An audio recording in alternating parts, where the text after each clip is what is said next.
और जैसे तीसरे नयन की दिव्य ज्वाला उनके निकलते ही अग्नि की ज्वाला जाकर सीधे आम वृक्ष पर खड़े हुए उस कामदेव पर जो है प्रवाहित हो गया। अग्नि से जलकर वहीं पर भस्म हो गया। लेकिन एक बड़ी ताज्जुब की बात है, आम वृक्ष का एक पत्ता भी वहां पर नहीं जला। आम के पत्ते को कोई नुकसान नहीं हुआ, आम वृक्ष को कोई नुकसान नहीं हुआ, बल्कि आम वृक्ष पर छिपे हुए बैठे हुए कामदेव जलकर वहां पर जो है भस्म हो गया। और जैसे भस्म हुआ है तभी रोती बिलखती चीखती चिल्लाती वहां पर रति देवी पहुंच गई और जाकर भगवान शिव जी के चरणों पर गिर पड़ी। कहने लगे, हे भोलेनाथ, हे शिव शंकर, क्षमा करें नाथ, क्षमा करें, गलती हो गई। देव कार्य के लिए हमने आपकी तपस्या को भंग किया है। हमारे मन में आपके लिए इस तपस्या के पीछे कोई स्वार्थ नहीं। देव कार्य के लिए हमने ऐसा किया है। मेरे पति के अपराध को हे नाथ आप क्षमा करें, क्षमा करें। बगल में बैठी पार्वती ने कहा कि हे स्वामी, तब अंदर प्रेरणा से भगवान आशुतोष दया निधान, दया के सागर, करुणा सिंधु, दीन बंधु आज रोती बिलखती रति को देखकर दया से भर गए और कहा, देवी, यद्यपि तुमने देव कार्य के निमित्त यह कार्य किया है, लेकिन मेरी समाधि में प्रभु भगवान से मेरी भेंट थी। प्रभु भगवान के सुंदर रूप का मैं दर्शन कर रहा था, लेकिन तुम्हारे पति के कारण आज मेरी तपस्या जो है खंडित हो गई, मेरी समाधि टूट गई। अतः मेरे द्वारा भस्मित इसका रूप तो इस जन्म में प्राप्त नहीं होगा, लेकिन हाँ, जब कृष्ण तनया हो यही पति तोरा, भजन अन्यथा होई न मोरा। कृष्ण तनया हो यही पति तोरा, भजन अन्यथा होई न मोरा। देवी, इस जन्म में तुम्हारा पति तुम्हें शरीर रूप में प्राप्त नहीं होगा। अब आज के बाद यह अनंग हो जाएगा, इसका कोई रूप नहीं होगा। तब रोने लगी, नाथ, मैं पति की संगनी हूँ, सहचरी हूँ, बिना पति के फिर मेरा जीवन व्यर्थ हो जाएगा। मुझे सशरीर मुझे पति की प्राप्ति हो। तब भोलेनाथ ने कहा, तो ठीक है, एक जन्म तक तुम्हें प्रतीक्षा करना पड़ेगा।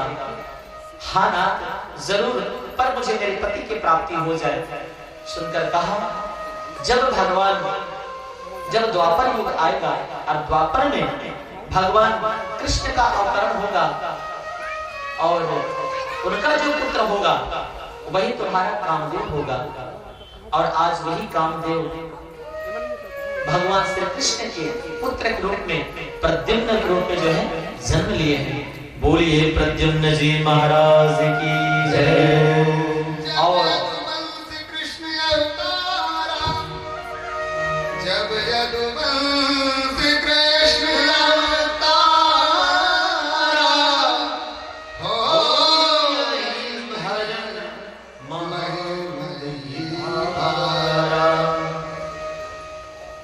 जब यदुवंश में भगवान कृष्ण का अवतरण होगा, तब कृष्ण का पुत्र के रूप में तुम्हारे कामदेव, तुम्हारे पति का जन्म होगा और वो उनका रूप होगा श्री प्रद्युम्न जी महाराज का।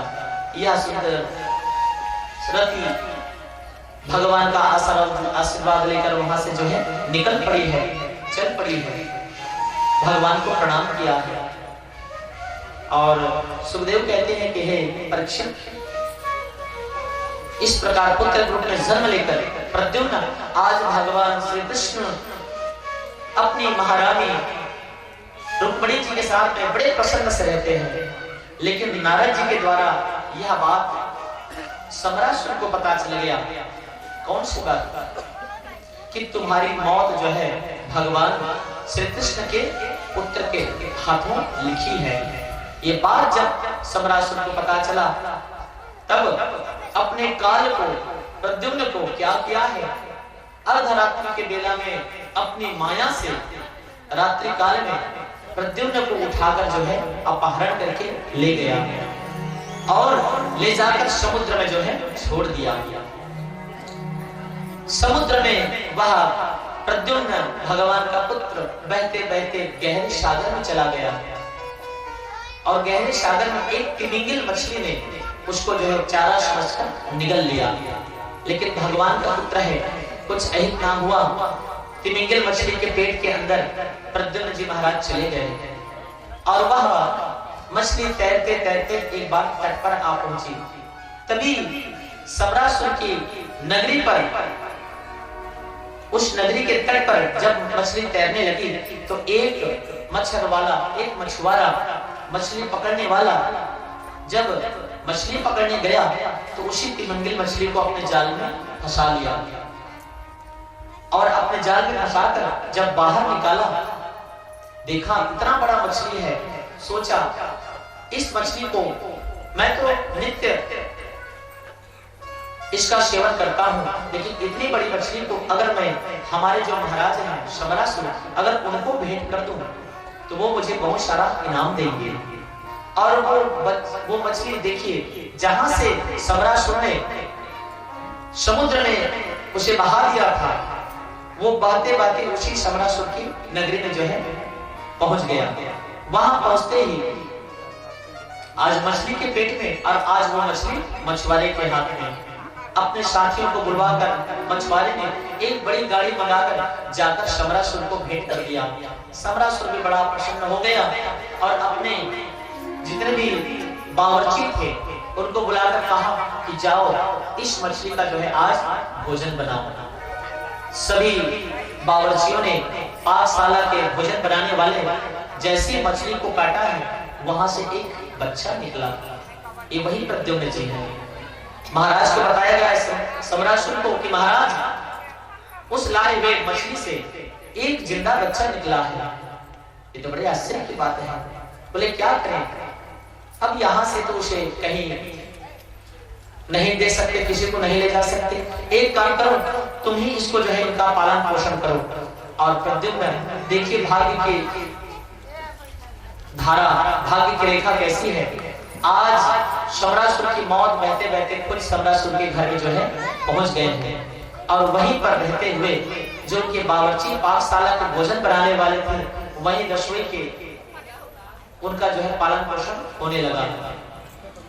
तब इस बात को पता बताने के लिए श्री नारद जी महाराज जाकर रति से कहा कि हे रति, जो पिछले जन्म में जो तुम्हारा कामदेव पति जलकर भस्म हो गया था, अब कृष्णावतार में कृष्ण के पुत्र रूप में जन्म लेकर आज सम्रासुर के घर में पल रहे हैं। जाकर अपने पति का दर्शन करो और अपने पति का जो है आप सुख प्राप्त करो।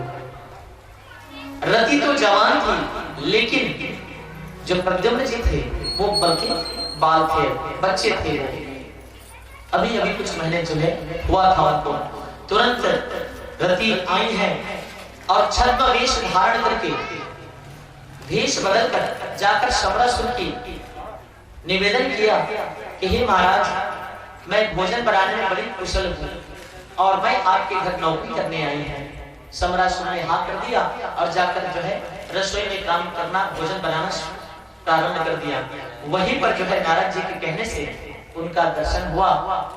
अपने पति को बाल रूप में दर्शन किया। सब देवताओं से मिलकर प्रार्थना किया कि महाराज सम्रासुर का वध का समय आ गया है, लेकिन इसका मौत तो प्रद्युम्न के हाथों में है। अब इतना छोटा बच्चा उतने बड़े विशाल राक्षस को कैसे मारे? तो महाराज काल की गति कुछ ऐसे बढ़ाइए, इसकी उम्र ऐसे बढ़ाइए ताकि कुछ ही दिनों बाद यह जो है तुरंत जवान हो जाए और फिर प्रद्युम्न के हाथों इस दुष्ट का जो है वध हो। भगवान ने भी अपनी दैवी शक्ति से, सारे देवताओं ने अपनी दैवी शक्ति मिलाकर काल चक्र ऐसा बढ़ाया कि कुछ ही दिनों में, कुछ ही महीनों में आज प्रद्युम्न जी महाराज धीरे धीरे जो है बड़े हो गए। और उनका लालन पालन कौन करती थी? उनको नहलाना धुलाना कपड़े पहनाना उसका हर चीज का देखभाल करना ये रति ही कर रही थी। एक दिन कामदेव जब धीरे धीरे जवान हो गए तो एक दिन अपने रति से कहने लगे कि हे देवी, आप मैंने देखा है आप बचपन से मुझे जो है पाल रहे हैं, आप मुझे मातृभाव से मेरा पालन पोषण कर रहे हैं, परंतु आपके भाव को मैं देखता हूं तो उसमें मातृत्व भाव दिखाई नहीं देता, बल्कि आप एक पत्नी भाव से मेरी सेवा कर रहे हैं, मुझे ऐसा लगता है। यह बात सुनते ही रति ने प्रद्युम्न से कहा कि हे महाराज, आपने बिल्कुल सही समझा। क्यों? वो इसलिए कि आप मेरे पूर्व जन्म के पति हैं, स्वयं कामदेव है। देव कार्य के निमित्त हमने क्या किया था? भगवान शिव जी की तपस्या को भंग किया था। तब भगवान कृष्ण के श्राप के वशीभूत होकर आप भस्मीभूत हो गए। मेरी प्रार्थना से फिर आप यदुवंश में आपका जन्म हुआ, भगवान श्री कृष्ण मैया रुक्मिणी की गर्भ से आपका जन्म हुआ है, और दुष्ट शंबरासुर ने आपका हरण करके आपको तो समुद्र में बहा दिया था, लेकिन तिमंगिल मछली ने आपको निगल लिया। और देखिए काल का कैसे दुर्निवार गति कि वो मछली तैरते आज शंबरासुर के तट पर पहुंची और मछुआरे के द्वारा आपको फिर यहाँ लाया गया और आप मुझे जो है प्राप्त हो गए। सारी कहानी बता दी। और यह सुनते ही प्रद्युम्न जी महाराज बहुत क्रोधित हो गए।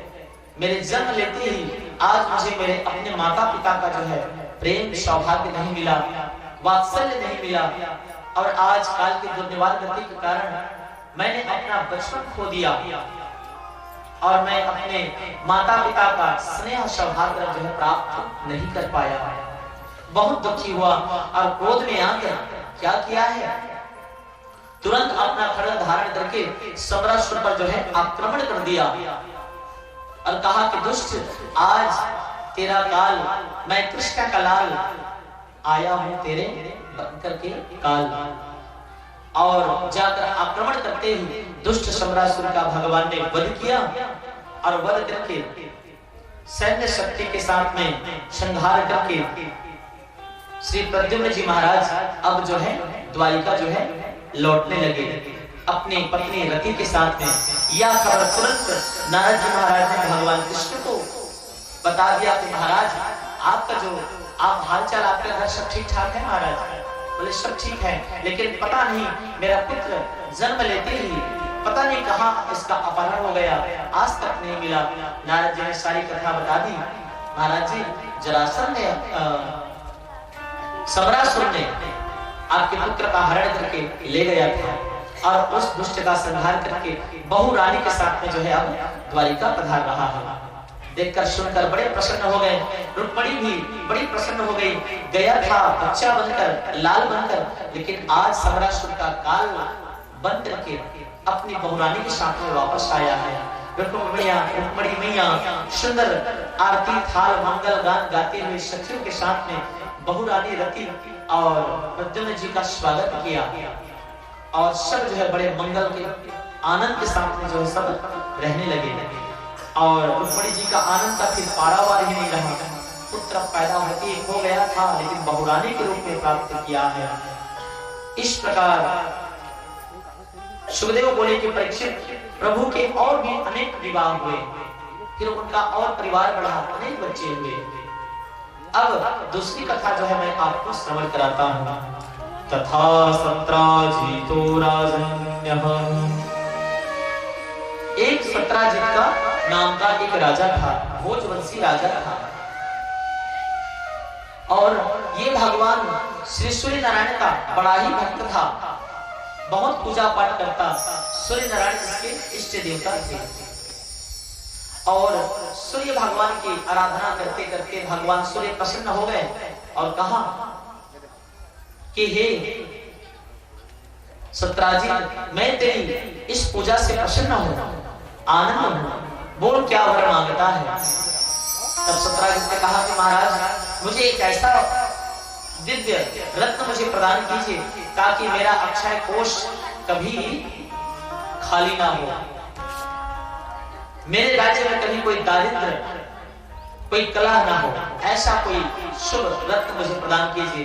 तब भगवान सूर्य नारायण ने उन्हें एक मणि प्रदान की और कहा कि इस मणि का ये प्रभाव है सत्राजी कि ये मणि जहाँ रहती है वहां कभी अकाल नहीं पड़ता, वहां के लोग कभी बीमार नहीं होते, कभी भूख नहीं मरते, वहां फिर भूकंप, ज्वालामुखी आदि किसी प्रकार का प्राकृतिक आपदा जो है वहां नहीं होती, और वहां लक्ष्मी कुबेर जो है नित्य वहां निवास करती हैं। और एक बात और, यह 8 भार स्वर्ण नित्य जो है यह प्रदान करती है। एक भार बराबर 20 किलो होता है। 8 भार बराबर 20 गुणित 8 कर दीजिए तो 160, अर्थात यह रोज 8 कांवर 8 भार या 1 क्विंटल 60 किलो रोज यह स्वर्ण उगालता था।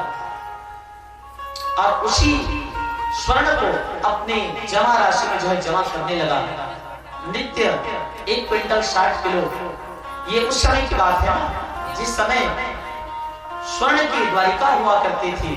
ये उस समय की बात है जहां रुपये पैसे नोट नहीं थे, वहां पर स्वर्ण की मुद्राएं ही चला करती थी।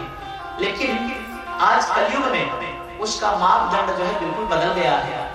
पहला एक भार बराबर 20 किलो हुआ करता था, लेकिन आज एक भार बराबर 1 तोला होता है। और इस प्रकार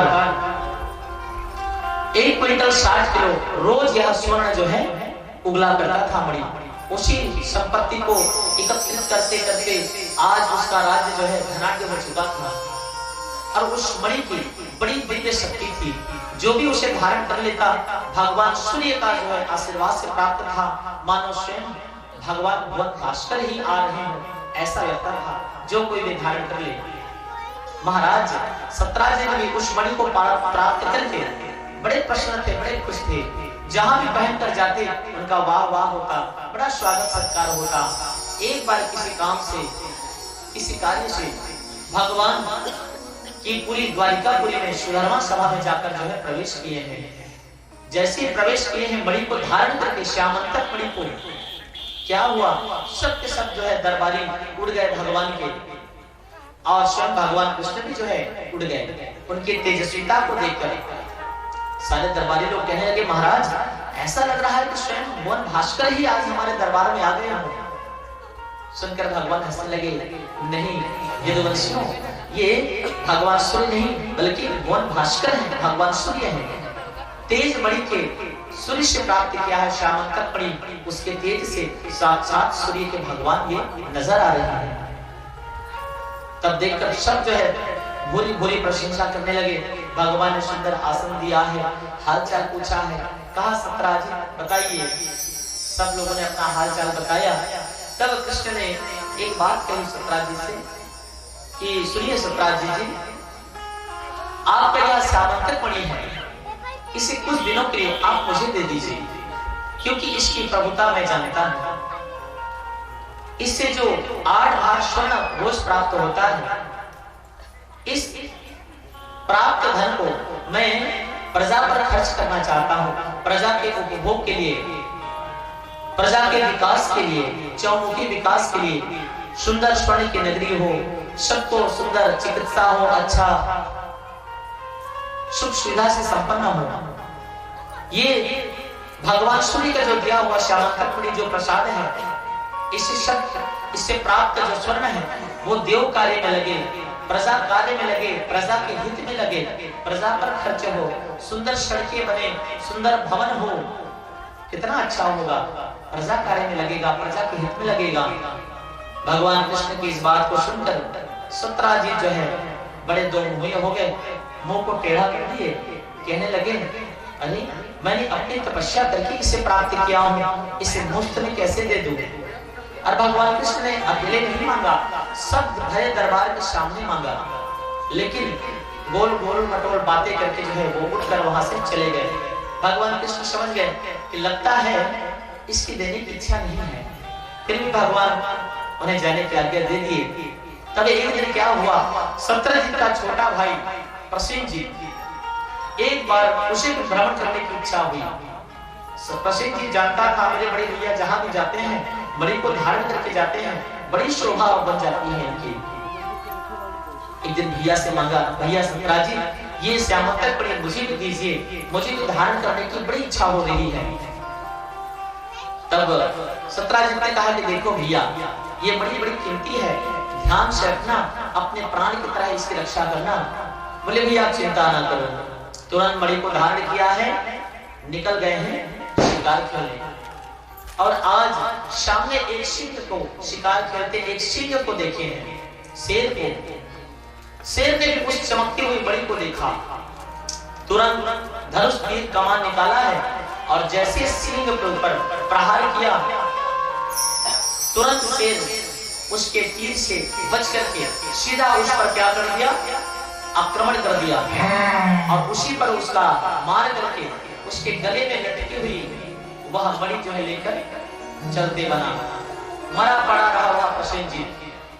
थोड़ी देर बाद उसी रास्ते से एक जामवंत जी आ रहे थे।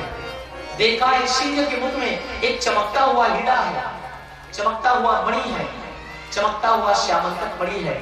सोचा है ऐसा विचित्र, ऐसा चमत्कारी मणि अगर मैं अपने अंधेरे गुफे में रखूं तो कितना प्रकाशमान हो जाएगा। मेरा पूरा परिवार, मेरे बच्चे, मेरे कुटुंब इस मणि से प्रसन्न हो जाएंगे। तुरंत सिंह पर आक्रमण कर दिया और जामवंत ने उस सिंह को मार डाला। अब जामवंत जी उस मणि को लेकर अपनी गुफा में आ गए और गुफा के अंदर, गुफा तो अंधेरा ही रहता है भैया, जैसे उसको एक शिला पर रखा, पूरा गुफा जो है प्रकाश से भर गया। उसके पूरा जो कुटुंब परिवार था उस मणि की रोशनी से सब खेलने लगे और अब तो उनके लिए वह खिलौना बन चुका था। सब उसकी उजाले में बड़े सुख से जो है रहने लगे। अब सुबह का गया गया प्रसेन जी, रात्रि हो गई, अभी तक उसका पता नहीं चला। सतरा जी सोचने लगा, मन में कई प्रकार की बातें आने लगी। पता नहीं प्रसेन जी कहाँ गया होगा, अभी तक वापस नहीं लौटा। मैंने मणि दे दी है, हो सकता है किसी चोर डाकू मणि के लोग में कहीं कुछ अहित, कुछ गलत तो ना हो गया होगा। लेकिन तभी उसे याद आया कि आज से कुछ दिन पहले द्वारिकाधीश ने इस मणि को मांगा था और मैंने देने से इनकार कर दिया। हो सकता है कृष्ण की भेंट मेरे भाई से हो गई होगी और हो सकता है उसका अपहरण कर लिया हो, मेरे भाई को शायद नुकसान पहुंचा करके बड़ी ले ली हो। यह बात अपनी पत्नी से कह दिया कि हे देवी, कुछ दिन पूर्व श्री कृष्ण ने मणि को मांग किया था, मैंने नहीं दिया था। हो सकता है कृष्ण ने ही मेरे भाई से मणि छीन कर ले गया होगा और मेरे भाई को बंदी बना लिया होगा। इस प्रकार मन गहन अपनी जो है कहानी अपने दिमाग में चलाने लगा। अब उसकी जो पत्नी थी, जब इस बात को पता चला और कहा कि देखो ऐसा मेरा संभावना व्यक्त कर रहा हूं, हो सकता है ऐसा ना भी हुआ हो, लेकिन मुझे लगता है हो ना हो कृष्ण ने ही इस मणि को छीन कर अपने घर ले गया है, अपने द्वारिकापुरी में रख लिया है। लेकिन इस बात का मेरे पास कोई प्रमाण नहीं है, मेरे पास कोई सबूत नहीं है, इसलिए मैं आरोप नहीं लगा सकता। ये बात जब उसके कानों में गई उसकी पत्नी की, तो एक बार है भैया, माताओं को कुछ बात बता दो ना तो क्या है उनको हजम नहीं होता। माताओं को जब कुछ बात बता दो तो वो जल्दी से जो है पचा नहीं सकती, सबकी बात है, बीमार हो जाती हैं और जब तक वो किसी और को ना बता दें तब तक जो है उनकी बीमारी दूर नहीं होती। अब उसकी जो पत्नी है सत्राजित की, वो अपने सखियों से, अपने दासियों से कह दिया, अरे सुनती हो हमारे देवर जी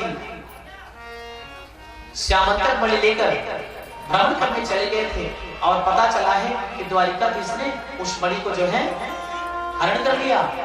अब एक दासी दूसरी दासी को, दूसरी दासी तीसरी को, करने करने जपन जनाना, पूरे राज्य में यह बात फैल गया कि श्री कृष्ण ने क्या किया है। सारी जनता में यह बात फैल गई कि यह सत्राजित ने